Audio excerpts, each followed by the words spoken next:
Hey everyone, in this video I'm going to discuss about array manipulation functions. So the very first function is np.reshape. Reshape is used to change shape of a dimension. That means in order to convert a lower dimensional array into a higher dimensional array, usually we use a reshape. Let's say for example I have an array with one dimension. So I'll just say array is equal to np.array of. So before that, so make sure you people import numpy. So import numpy as np. Yeah.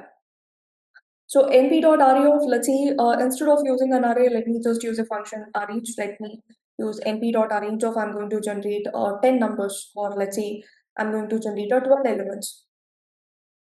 Okay, so basically this is my array wherein I have 12 elements. So now I just want to convert this array into 2D array. Convert to 2D. You know how to convert this 12 elements into a two-dimensional array? Always remember, if you want to convert into the two-dimensional array, 2D array in the sense like what is the shape? So you need to know number of rows and number of columns. So total we have a 12 elements. Try to find the factors of 12. So we know different factors, 4, 3 give 12, 3, 4 gives 12. We can also use 6, 2, 2, 6, 12, 1, 1, 12. So like that, try to find the factors of a 12 and based on that, use a reshape in order to convert into a different dimension. See, I'm calling A, I'm just using reshape and, oh sorry, yeah, it should be np dot reshape of. So I'm just passing my array, which is an A, and then you just need to mention the dimension, not really dimension, the shape. So I want in 4 rows and 3 columns. So I gonna get 2D array. You can see 4 rows and 3 different columns. This is how you convert 1D array into a 2D array. Let's try one more. What if in case I have an array with, yes, let's see 1 to 16. So total I have a 15 elements, 1 to 15. So 16 is not included. So out of 15 elements, like how do you convert that into a two-dimensional array? So 15 means like what are the factors of a 15? We know factors of 15 are like 5, 3, 3, 5, 15, 1, something like that, right? So what I'll do, I'll just call np dot reshape of. So we pass an array A, and then you just need to tell the dimension, which is going to be 5 3s are 15. So you're gonna get two-dimensional array with order 5 rows and 3 columns. So this is how reshape works in converting 1D array into a 2D array. So what if you want to convert one-dimensional array into a three-dimensional array? Let me show an example. Yeah. So let's say this is my, okay. All right. So I have a 12 elements, okay. So I have a one-dimensional array with 12 elements. So we just need to convert 1D to 3D array. So we all know that 3D array in the sense like we know three coordinates are important, right? So that is a number of matrices and then rows and also columns, right? So you need three coordinates. So you have 12 elements. So now what you people have to do in order to convert 1D array into a 3D array, always look for three multiples. On multiplying which three numbers we're gonna get 12. 4 threes are 12. So can I say 2, 2, 3 or 3, 2, 2 or 2, 3, 2? Different combinations of a triplets. Yes, now use this as your shape and try to convert. It will work. Simple. So np dot reshape of. So I'll just pass my array which is A, and then I'm going to give the shape is going to be 2, 2, 3. Oh, sorry. It should be 2, 2, 3. So that means there will be 2 cross 3 matrices. You can see there are 2 cross 3 matrices. Okay, so this is how the reshape is going to work in order to convert lower dimensional array into the higher dimensional array. Okay, now the question is opposite. How do you convert higher dimensional array into a lower dimensional array? That's where we have a concept called as a flatten. Let's say, for example, you have an array something like this, np dot, I'll say np dot array of. So I'm just creating 2D array. Okay, I just want to convert this into the one-dimensional array. I just want to flatten it. So how do you flatten? Very simple, just say a dot flatten. It will convert two-dimensional array into a one-dimensional array. Same thing you can also try with a dot ravel. Ravel is also another method which converts higher dimensional array into the lower dimensional array. Interesting, right? Now you might have a question, can we convert 3D array into a 2D array? Yes, but not using a flatten or a ravel, but using a reshape. Use a reshape and just try to bring 3D array into a 2D array. It will work. You want to try? Okay, let's say for example, you have an array. Let me take a same array itself, but we'll add a three brackets. Okay, so clearly you all know that three brackets in the sense like 3D array. So you have to bring this back to your two-dimensional array. So you want only two brackets. How do you do it? Simple. So you just call np.reshape and you have to pass your array and you just have to tell. So number of elements in this array are like two, right? So just see like 2 comma 2. That's it. You got a two-dimensional array. So this is how you can flatten higher dimensional arrays into the lower dimension. And also, if you want to bring 3D array into a 2D, then you have to use a reshape. So here what we did, 3D to 2D array, we just flattened it. I mean, not really flattened it, bringing back higher dimension like 3D array into a 2D array format. Hope it's clear. Great. So next important and interesting one is like a transpose. What if you have an array and what if you want to swap your rows and columns? That's where the transpose is helpful. Let's say, for example, you have a 2D array, something like this. Okay, this is my,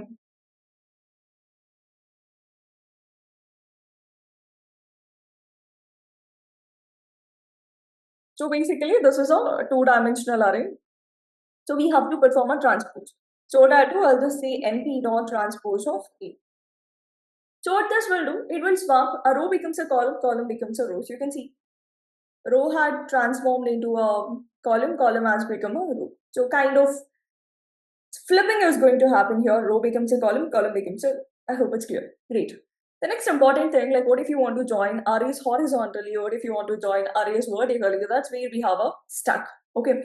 So let's say, for example, you have a two arrays. So I'll just say np dot array of a very simple arrays like 1, 2, 3. Okay, then we have another array which is np dot array of, I'll just say like 10, 20, 30. So you have to combine both the arrays so that, you get all the elements in one single row. So that's where we just use a concept called as, h stack. np dot h stack of, a comma b is going to give you combined result of your h. Okay, sorry. So basically you have to pass it with, extra one more bracket because multiple values, right? Can you see? So all the elements of A and B got combined and we got a one single array. So we call it like joining the arrays horizontally, which is combining two arrays horizontally, side by side, right? So just opposite of this is like what if you want to combine them vertically, one below the other. So you can use np.b stack and you can pass A comma B. So you'll get one below the other. Again, same thing, the parameters has to be passed with an extra bracket. I missed one more bracket, I'm sorry. Yeah. Can you see? The first row is in one row and then second row, and in second array is in a second row. We got a 2D array.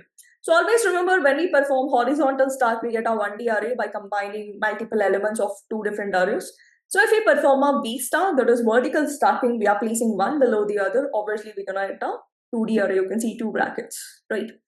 So similarly, we also have a concept called as, np.concatenate. So same thing again, like what if you want to combine your arrays along specific axis, like row wise, column wise concept.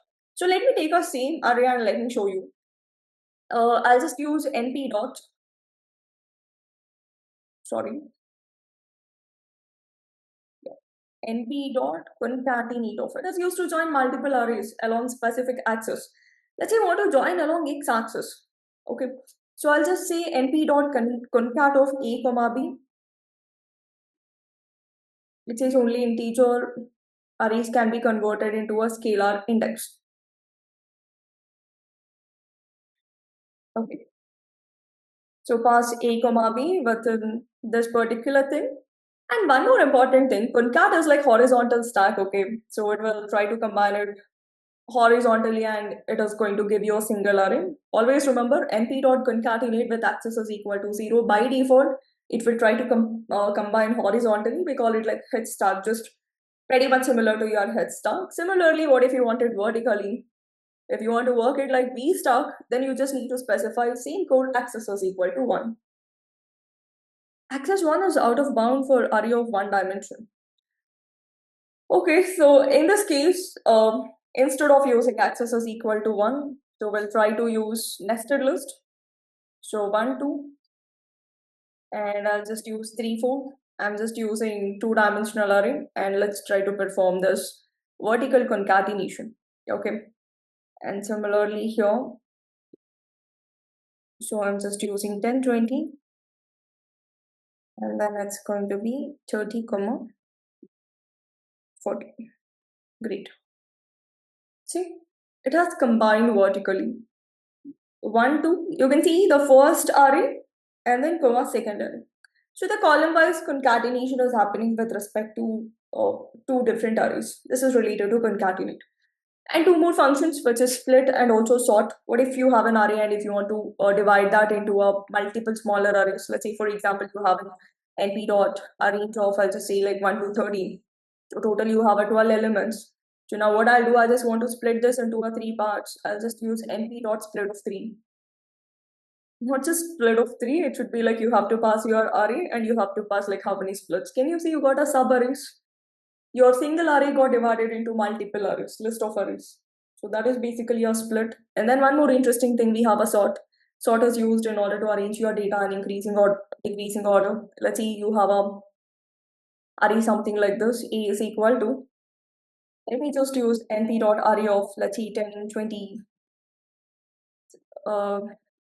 Okay. Okay, so this is my array. So what if in case I want to sort it? Very simple. So just use np dot sort of e. It is going to sort by default in increasing order. It's an increasing order. If you want to sort it in decreasing order, opposite decreasing order, then just use double colon -1. See, from highest to lowest, it's giving ascending order. So these are the different manipulation functions you can use in a NumPy. I hope it's clear. Thank you. Happy learning.